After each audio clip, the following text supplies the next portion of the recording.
Salam budaya. Pada kesempatan kali ini, saya akan memberikan informasi tentang biografi dari salah satu maestro dalang wayang kulit asal Yogyakarta. Siapa lagi kalau bukan Ki Suparman. Sebelum nonton video ini, alangkah baiknya Anda mensubscribe channel ini dan aktifkan loncengnya agar budaya Indonesia selalu lestari. Amin. Ki Suparman Carmowiyoto. Ki Suparman dilahirkan di daerah Kadipiro, Ngesti-Harjo, Kasihan, Bantul, Yogyakarta. Ki Suparman adalah seorang dalang yang dilahirkan dari trah dalang, yaitu trah miliran atau jayeng. Ayahnya adalah seorang dalang kondang di tahun 40 sampai 60-an, yaitu Ki Cermo Bancak. Ibu Ki Suparman sering dipanggil dengan sebutan Mbah Cermo Bancak Putri.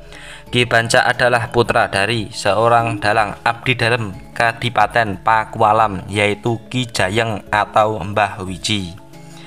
Pasangan Ki Cermo Bancak dan Mbah Cermo Putri memiliki 3 orang anak, yaitu 1. Nyi Wasini, kelak juga melahirkan sosok dalang kondang di Yogyakarta atau Ki Suparman, dan 3. Ki Supardi. Menurut catatan di kartu tanda penduduk, Ki Suparman lahir di Yogyakarta 31 Desember 1935. Hal ini wajar karena pada waktu itu data kelahiran sering tidak tercatat dengan pasti. Seperti kebanyakan keluarga trah dalang, Suparman kecil dididik untuk melanjutkan cita-cita orang tuanya sebagai penerus generasi dalang. Ki Bancak selalu mengajak Suparman kecil untuk mengikuti kemanapun dia pentas wayang. Kebiasaan itulah yang membuat jiwa seni telah merasuk ke dalam jiwa Suparman kecil. Menginjak masa remaja, Suparman memiliki hobi baru, yaitu bermain sepak bola. Postur tubuh Suparman yang memiliki tinggi di atas rata-rata menyebabkan dia dipercaya sebagai kiper. Dunia sepak bola begitu kuat mengantar Suparman muda untuk eksis sebagai kiper andalan waktu itu. Kepiawaian Suparman sebagai kiper mengantarnya sebagai pemain yang laris di banyak grup sepak bola. Melihat gelagat tersebut, Ki Bancak mulai resah. Ki Bancak khawatir jika kelak Ki Suparman lupa dengan dunia seni pedalangan. Pada suatu saat, Ki Bancak berbicara dari hati ke hati dengan Ki Suparman. Ki Bancak meminta agar Suparman meninggalkan dunia sepak bola dan kembali aktif di dunia kesenian. Setelah itu, melalui perenungan, gayung pun bersambut. Suparman menetapkan pilihannya untuk kembali menekuni dunia wayang. Mulai saat itu, Suparman muda bersedia menjadi dalang di siang hari. Pada pementasan Ki Bancak, pentas awal Ki Suparman adalah mendalang di siang hari di daerah Gancahan Godean, Sleman, Yogyakarta. Selain sebagai dalang, Suparman muda juga sangat intens untuk belajar ilmu karawitan. Instrumen yang disukai dan dikuasainya adalah gendang dan gender barung. Selain kedua instrumen gamelan tersebut, Ki Suparman juga mahir bermain bonang, gambang, rebab, suling, dan lainnya. Dengan modal ilmu karawitan dan pedalangan, semakin mematapkan Ki Suparman untuk menjadi dalang profesional. Ketika Ki Bancak mendalang, Ki Suparman selalu bertindak sebagai pemain gendang. Gendangan Ki Suparman dikenal dapat menghidupkan pakliran Ki Bancak. Setelah Ki Bancak meninggal dunia, Ki Suparman semakin laris sebagai dalang wayang kulit Purwo. Bermodal tim pengrawit Trimolotung milik almarhum Ki Bancak, Ki Suparman melakukan pembaharu tata musikal karawitan. Hal itu menjadikan karawitan Trimolotung semakin mendukung pola garap pakliran Ki Suparman. Oleh Ki Suparman, karawitan Trimolotung dipercayakan kepada adiknya, yaitu Ki Supardi.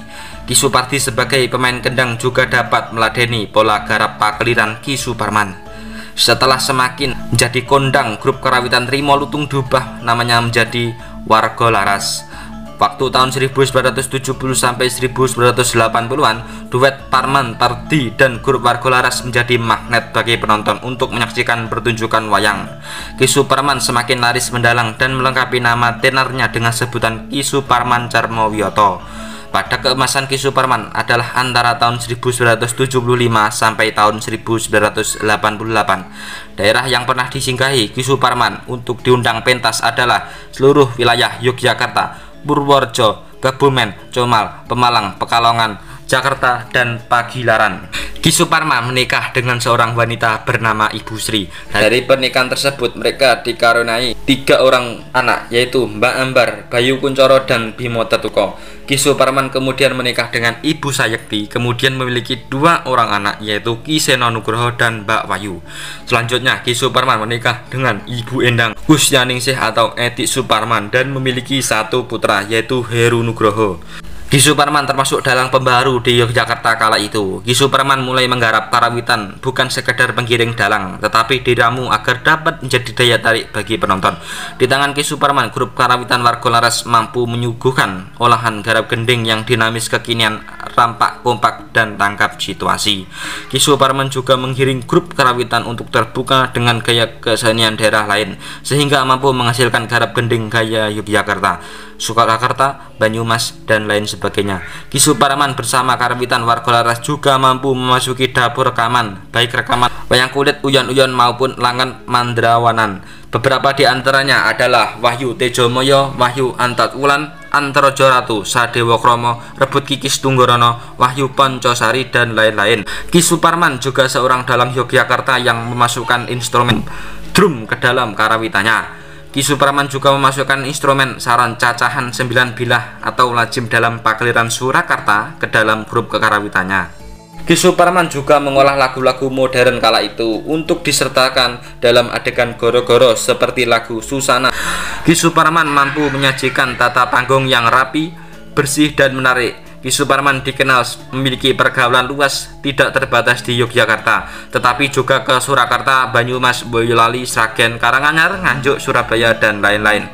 Ki Suparman sangat akrab dengan dalang luar Yogyakarta seperti Ki Narto Sabdo dari Semarang, Ki Anom Suroto dari Surakarta, Ki Manter Sudarsono dari Karanganyar, Ki Mujoko Joko Rajo dari Boyolali, Ki Panut Darmoko dari Nganjuk, Ki Gondo Darman dari Sragen, dan masih banyak lagi. Setiap malam Rabu Legi bertepatan dengan acara wiyosan Ki Anom Suroto, Ki Suparman selalu menyempatkan untuk berkunjung dan bergaul dengan dalang dari luar Yogyakarta. Hal tersebut yang membuat Ki Suparman dapat menggelarkan lakon-lakon yang jarang ditampilkan di Yogyakarta kala itu. Menurut pengamatan penulis, ciri khas pakliran Ki Suparman adalah sebagai berikut: 1. Warna swara yang gandem, antap, arum, dan nafas suluk yang panjang. 2. Wilet dan cengkok sulukan Ki Suparman termasuk memiliki perbedaan dengan dalang Yogyakarta pada umumnya. 3. Dodokan Ki Suparman memiliki kekhasan, yaitu dengan ritme yang bedani. 4. Keperakan Ki Suparman termasuk salah satu yang digandrungi penonton. Suara keprak itu bening, nyecek, ngampat, dan apabila nyisir terdengar seperti suara angkup. 5. Sajian keseluruhan dari pentas Ki Suparman dikenal rapi, bersih, dan menarik. Ki Suparman begitu ingin melihat salah satu putranya dapat mewarisi ilmu sebagai seorang dalang kondang. Bakat itu dilihat dari Ki Suparman ada pada anaknya keempat, yaitu Ki Seno Nugroho. Waktu itu Ki Seno masih duduk di bangku SMKI jurusan pedalangan dan belum pernah sekalipun mendalang. Sekitar tahun 1988 Ki Suparman menerima job pentas di Pekalongan, sedangkan adiknya yaitu Ki Supardi juga pentas wayang siang malam di daerah Merican, Depok, Sleman, Yogyakarta. Ki Suparman menerima kabar jika anaknya yaitu Ki Seno Nugroho akan mencoba menjadi dalang siang hari di Merican. Sebelum berangkat ke Pekalongan, Ki Suparman lalu mempersiapkan diri untuk melihat anaknya mendalang untuk pertama kalinya. Setelah sampai di Merican, betapa terkejutnya, haru bercampur bahagia ketika Ki Suparman ternyata dapat melihat anaknya benar-benar bisa memainkan wayang dengan baik. Rasa bahagia dan bangga terharu tercampur menjadi satu, hingga tidak terasa air mata Ki Suparman menetes. Mengingat tugas pentas yang jauh, Ki Suparman lalu meninggalkan tempat pertunjukan di Merican lalu menuju Pekalongan. Dalam hati Ki Suparman optimis Ki Seno Nugroho kelak akan jadi penerusnya sebagai dalang. Pada hari Sabtu malam Minggu tanggal 7 Oktober 1989, Ki Suparman diundang pentas atau dalang tok di rumah seorang lurah di Borobudur, Magelang, Jawa Tengah. Setelah selesai pentas di Borobudur, Ki Suparman merasa kondisi badannya tidak sehat oleh sopirnya. Ki Suparman diminta untuk segera istirahat total dikarenakan mempunyai kesanggupan untuk hadir di Toyan Wates Kulon Progo atau rumah Ki Hadi Sugito. Maka Ki Suparman bersikeras untuk tetap datang untuk Jagong Minggu 8 Oktober 1989. Ki Hadisugito mempunyai hajat mengkitankan putranya yaitu Wisnu HS. Dalam acara itu Ki Hadisugito mengundang dalang dari Gombang Sawit Boyolali yaitu Ki Mujoko Joko Raharjo. Minggu malam Ki Suparman tetap pergi untuk datang ke Wates. Ki Suparman begitu menikmati sajian yang ditampilkan Ki Mujoko. Senin dini hari jam 03.00 tanggal 9 Oktober, Ki Suparman merasa kondisi kesehatannya mulai menurun. Pada hari Selasa pagi 10 Oktober 1989, Ki Suparman tidak sadarkan diri dan dilarikan di Rumah Sakit Bethesda, Yogyakarta. Tuhan telah berkehendak lain. Tepat pada hari Kamis Pon, tanggal 12 Oktober 1989 atau 12 Mulut 1922 Jawa, Ki Suparman telah kembali ke kehadirat Sang Pencipta. Ki Suparman wafat di usia 54 tahun. Dunia pedalangan Yogyakarta berduka karena kehilangan sosok dalang pembaharu.